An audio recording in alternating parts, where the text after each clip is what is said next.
नमस्कार सभी को। मैं योगेंद्र शर्मा आप सभी का स्वागत करता हूं द फ्रेंच रेवोल्यूशन चैप्टर के आखिरी पार्ट में, और इसमें हम इस चैप्टर का मैप वर्क भी कवर करेंगे।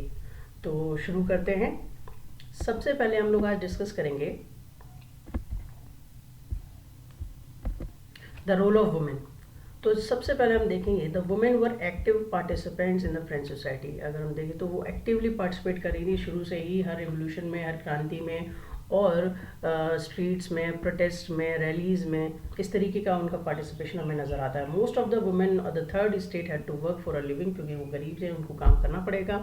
और बहुत सारे अलग अलग तरीके के वो काम करते थे, जैसे फ्लावर सेलर, होम मेकर, जैसे डोमेस्टिक हेल्प, इस तरीके के अलग अलग काम करते थे लॉन्ड्री वर्कशॉप में। Most women did not have the access to education और जॉब ट्रेनिंग, तो उन्हें इन सारी चीज़ों के अलावा अनुमति नहीं थी एजुकेशन और पढ़ाई वगैरह की। Their wages were lower than those of man, और उन्हें कहीं फैक्ट्री वगैरह में काम भी मिलता था, तो उनके जो वेजेस थे वो कम रहते थे किससे, मैन के कंपैरिजन में।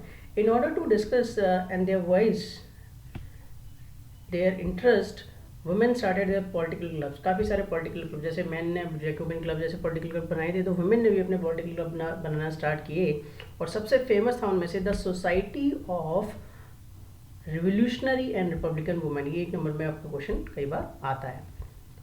One of the main demand for was that women enjoy the same political right as of man. तो सेम पॉलिटिकल राइट क्या होगा कि वुमेन को भी क्या मिले, जो उनको राइट टू वोट है वो मिलना चाहिए। जैसे कि हमने देखा था कि एक्टिव सिटीजन में सिर्फ मैन को रखा गया था, वुमेन को नहीं रखा गया। तो वुमेन किस में आएंगे, पैसिव सिटीजन्स में। Olympia day goals was one of the very profound leader जो वुमेन राइट के बारे में बात करती थी फ्रांस सोसाइटी के अंदर। रिफॉर्म्स देखें कि विमेन के लिए क्या किया, तो देखेंगे रिवोल्यूशनरी गवर्नमेंट ने कई सारे लॉज बनाए जिससे वुमेन की लाइफ में काफ़ी चेंज आए। तो सबसे पहले तो उन्होंने स्कूल्स बहुत सारे ओपन किए वुमेन के लिए, और उनकी एजुकेशन को क्या कर दिया, कंपलसरी कर दिया। देन एक लॉ बनाया जिसमें कोई father, no father can force their daughter to marriage against their will. तो ये भी लॉ बनाया to give them freedom. And marriage was now made into a contract, मतलब एक ऐसा contract legal, and it was registered through law. So divorce was made legal and could be applied for both man and women. तो पहले क्या है, man ही कर पाते थे, लेकिन वुमेन को भी इसमें इन्होंने राइट दिया ताकि उनको भी समानता का अधिकार मिल सके। Women could now be train for jobs, उनको ट्रेनिंग मिल सकती थी और अच्छी अच्छी पदों पर वो जा सकते थे, स्मॉल बिजनेस वगैरह भी वो स्टार्ट कर सकते थे। सब कुछ मिला, लेकिन उन्हें एक चीज़ नहीं मिली, वो थी राइट टू वोट। ठीक है, तो अभी वो पैसिव सिटीजन थे। और फाइनली 20th सेंचुरी में वर्ल्ड वॉर सेकंड खत्म होने के बाद हम देखते हैं कि 1946 में फाइनली उन्हें अपना राइट टू वोट मिलता है। अब चलते हैं अगले टॉपिक पे, इसका मतलब है द अबॉलिशन ऑफ स्लेवरी। तो जैकोबिन जो रिजीम थी मैक्सिमिलियन रॉबेस्पियर वाली, उसने सबसे बड़ा जो काम किया था रिवोल्यूशनरी जो माना जाएगा, वो था abolition of slavery in French colonies इन 1794। अब इसका मतलब क्या हुआ, जब रेवोल्यूशन हुआ स्टार्टिंग में, तो बेटा फ्रांस के अंदर तो जो भी जो स्लेव्स थे, जो सर्व्स थे, उन सबको फ्री कर दिया। लेकिन जो फ्रांस के बाहर, फ्रांस की जो कॉलोनीज बनाई हुई हैं, फ्रांस ने दूसरी जगहों पर जीता हुआ है, अफ्रीका में और एशिया में, वहाँ पर, और अमेरिका में, वहाँ पर स्लेव्स को फ्री करना। तो स्लेव होते क्या है, स्लेव बेसिकली वो लोग होते हैं जिनकी अपनी कोई पॉलिटिकल लाइफ नहीं होती है और वो मालिक के हिसाब से ही वो काम करते हैं। तो स्लेव हुए क्या, या मैं इसको दिखाने के लिए आपको एक मैप दिखाता हूँ। यहाँ पर देखिए कि होता क्या है, यूरोपियंस ने पूरे वर्ल्ड को ढूंढा, उन्होंने साउथ अमेरिका, नॉर्थ अमेरिका की जगह को ढूंढा, लेकिन वहाँ पर पॉपुलेशन नहीं थी। वहाँ जगह तो बहुत है, तो लोग कम होने की वजह से वहाँ पर आपको लेबर नहीं मिलेगी। आप प्लांट लगा लो, शुगर केन कर लो, या जो मर्जी कर सकते हो, लेकिन उसके लिए लेबर चाहिए। तो क्या करते थे, यूरोप से लोग जाते थे, और यूरोप से लेबर को लेके जाना वहाँ पर बहुत दूर, और वो भी बहुत सारे यूरोपियन जाना चाहते ही नहीं थे वहाँ पर।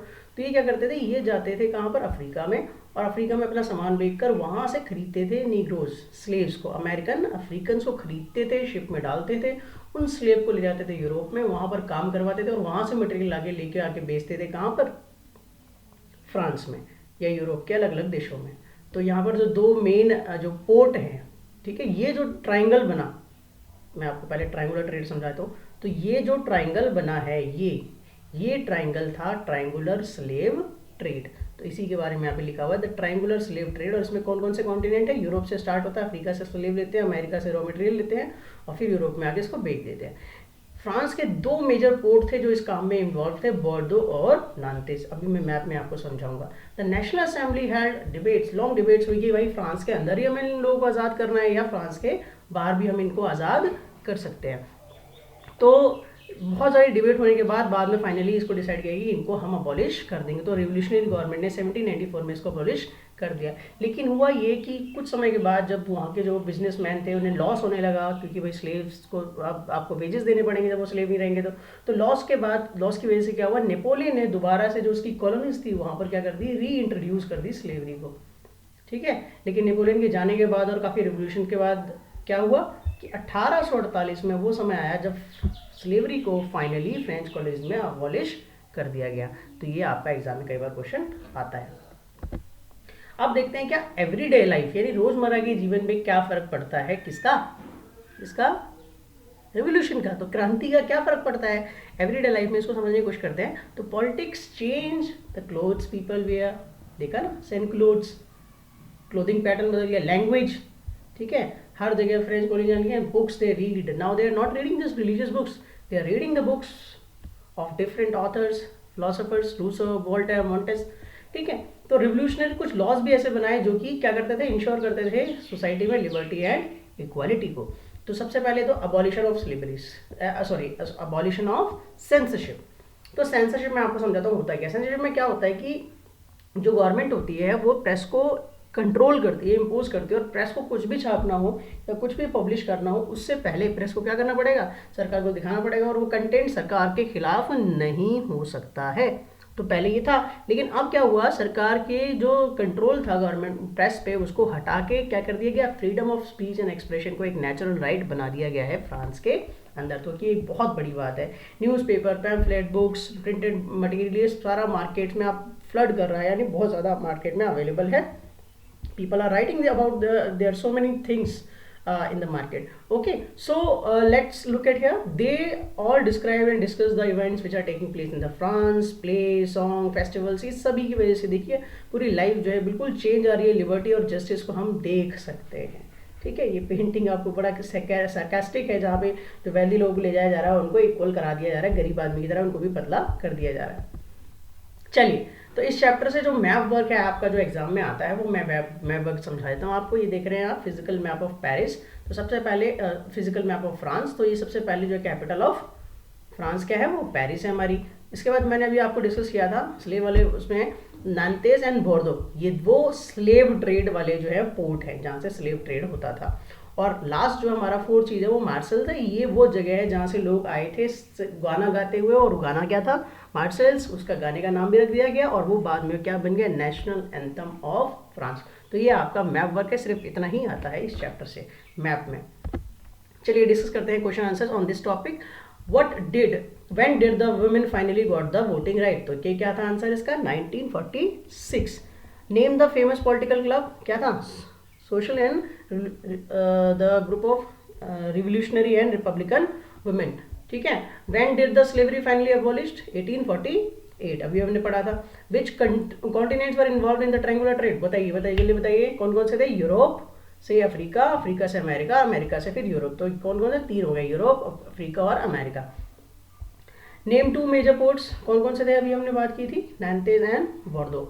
What was the role of women in the French Revolution, हमने पढ़ा, पूरा क्या एक्टिवली पार्टिसिपेट करते थे और हर तरीके से वो इसमें काम करते थे, और उनको काफ़ी स्टेप्स भी लिए उन्होंने। मेजर जो स्ट्राइक्स होती थी और जो मेजर रिवोल्ट हुआ था 14 जुलाई 1789 में, उसमें भी उनका बहुत एक्टिव रोल था। ठीक है, फिर बाद में किंग के पैलेस पे अटैक करके उसको अरेस्ट करना, उसमें भी उनका रोल था।